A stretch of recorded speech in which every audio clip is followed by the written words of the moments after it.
সাইমা ওয়াজেদ পুতুল, যার সবচেয়ে বড় পরিচয় তিনি বাংলাদেশের ক্ষমতাচ্যুত প্রধানমন্ত্রী শেখ হাসিনার কন্যা। পুতুল চলতি বছরের জানুয়ারি থেকে বিশ্ব স্বাস্থ্য সংস্থার দক্ষিণ পূর্ব এশিয়ার আঞ্চলিক অফিসের আঞ্চলিক পরিচালক হিসেবে দিল্লিতে কর্মরত আছেন। তবে আগস্টে ছাত্র জনতার আন্দোলনের মুখে আওয়ামী লীগ সরকার পদত্যাগ করার পর থেকেই শেখ হাসিনার বিরুদ্ধে হত্যা, গুম, গণহত্যা এবং নির্যাতনের অভিযোগে একের পর এক মামলা দায়ের করছে। এসব মামলায় শেখ হাসিনার পুত্র জয় ও মেয়ে পুতুল সহ পরিবারের অন্য সদস্যদেরকেও আসামি করা হচ্ছে। ডব্লিউএইচওর এই আঞ্চলিক পরিচালক পদের মেয়াদ 5 বছর। ফলে 2028 সালের শেষ পর্যন্ত সাইমা ওয়াজেদের এই পদে থাকার কথা। আর বাংলাদেশের সরকার পতনের পর 8 আগস্ট তিনি তার এক্স হ্যান্ডেলে এক পোস্টে জানিয়ে দিয়েছেন ডব্লিউএইচওর পরিচালক পদ থেকে পদত্যাগের কোনো ইচ্ছেই তার নেই এবং তিনি পুরো মেয়াদ শেষ করতে চান। তবে সাইমা ওয়াজেদ যেহেতু বিশ্ব স্বাস্থ্য সংস্থার দক্ষিণ পূর্ব এশিয়া অঞ্চলের প্রধান, যার অধীনে ভারত ও বাংলাদেশ সহ মোট 11টি দেশ আছে, আর রিজিওনাল ডিরেক্টরকে এই দেশগুলোতে নিয়মিতই সফর করতে হয়। মোট কথা, পুতুলকে যে দেশগুলো নিয়ে কাজ করতে হয় বাংলাদেশ তার অন্যতম। তবে পুতুলকে খুব দ্রুতই যে সংস্থার কাজে বাংলাদেশে যেতে হবে এখনই এরকম কোনো নির্ধারিত পরিকল্পনা নেই। তবে যে কোনো সময়ে যেতে হতে পারে। কিন্তু এখন যেহেতু সাইমা ওয়াজেদের বিরুদ্ধে বাংলাদেশে একাধিক মামলা রয়েছে, তাকে যদি আগামী দিনে অফিসের কাজে বাংলাদেশে আসতে হয় তখন কি সরকার তার বিরুদ্ধে ব্যবস্থা নিতে পারবে?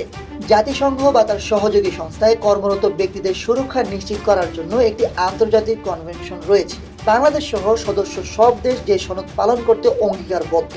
ওই সনদ অনুযায়ী যদি না ওই দেশের সঙ্গে কোনো স্ট্যাটাস অফ ফোর্সেস এগ্রিমেন্ট থাকে, তাহলে জাতিসংঘ বা সহযোগী সংস্থার কোনো কর্মী কোনো দেশে গেলে কর্তব্যরত অবস্থায় যদি তাদের আটক করাও হয়, তাহলে তাদের পরিচয় শনাক্ত হওয়া মাত্র তাদের অবিলম্বে মুক্তি দিতে হবে এবং তাদের কোনো রকম জিজ্ঞাসাবাদও করা যাবে না। এক্ষেত্রে ওই দেশ সাথে সাথে তাকে জাতিসংঘের হাতে তুলে দিতে বাধ্য থাকবে।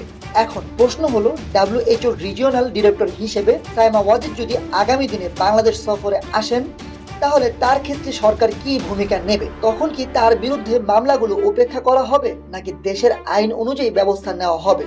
এর জবাবে বাংলাদেশের সাবেক এক কূটনীতিক গণমাধ্যমকে বলেন, জাতিসংঘে কর্মরত কর্মকর্তারা জাতিসংঘের সুবিধাপ্রাপ্তি ও দায় মুক্তির সনদ এবং ভিয়েনা কনভেনশন 1961 অনুযায়ী সুবিধা পেয়ে থাকেন। তবে জাতিসংঘের সুবিধাপ্রাপ্তি ও দায় মুক্তির সনদের 4 নম্বর অনুচ্ছেদ অনুযায়ী ইউএন সিস্টেমে কাজ করেন এমন কেউ তার নিজ দেশে দায় মুক্তি পাবেন না।